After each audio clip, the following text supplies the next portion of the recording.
Two parallel wires are separated by a small distance. Wire X carries a current to the right. Wire Y also carries a current to the right. The force per unit length created by the wires is 8 newtons per meter. What would be the force per unit length of the system if the current in wire X was 3 times greater, the current in wire Y was half as much, and the separation of the wires was doubled? Okay, so before we begin, equation to find force per unit length is force over length is equal to mu naught times the first current multiplied by the second current over 2 pi times the separation of wires. Okay, so let me remind you that this is force, this is length, F over L is force per length, M naught is the permeability of free space,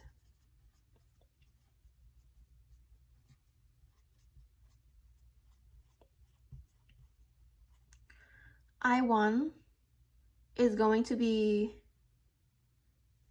let me write it here, I sub 1 is going to be current 1,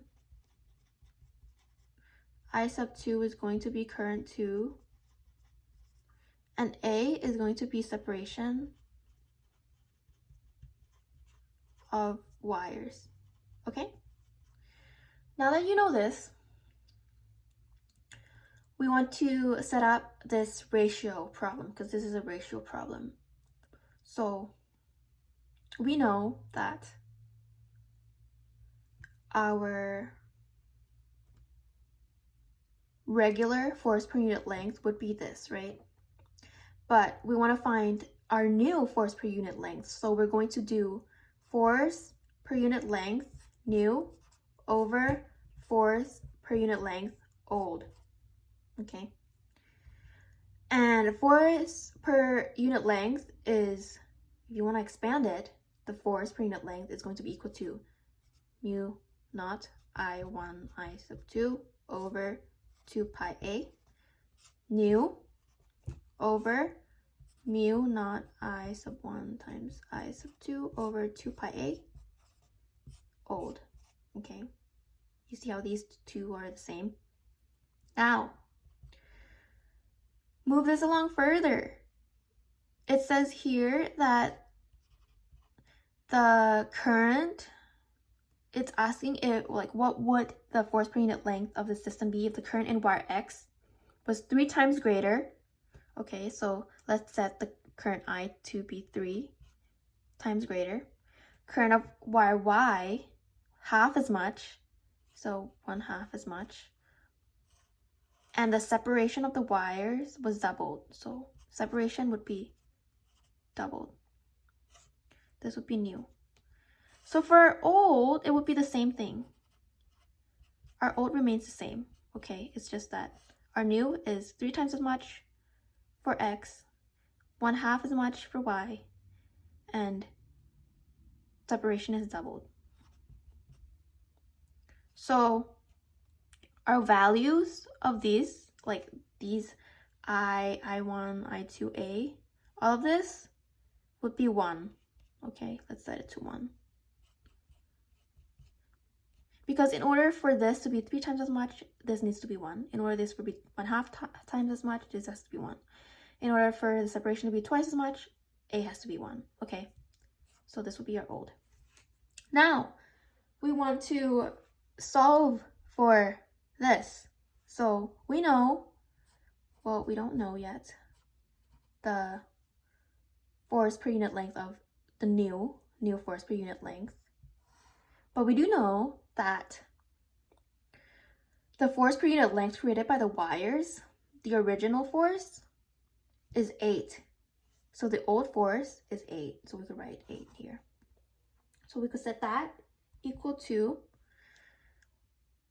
this.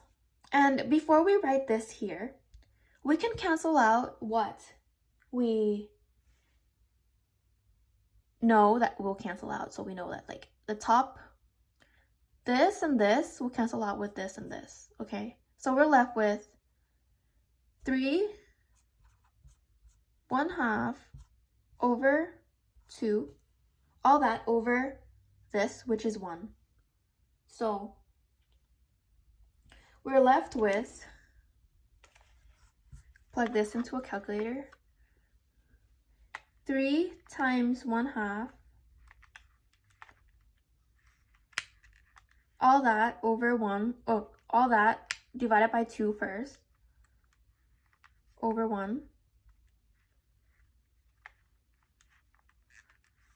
I don't need to divide it by 1, but just so you could see. You're gonna have 3/4, okay? So it's going to be 3 over 4. This part is 3 over 4, which means that force per unit length of the new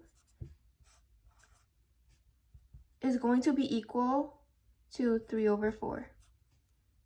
Force of the unit length of the new over the old is going to be equal to 3 over 4. So in order to find force per unit length of the new, multiply 8 on both sides to get rid of the divide 8 here. You get force over unit length of the new is equal to 3 over 4 multiplied by 8, which will give you force over length of the new is equal to 3 over 4 multiplied by 8 is 6. So you should have 6 newtons per meter. Newtons per meter is your unit. And this is your answer.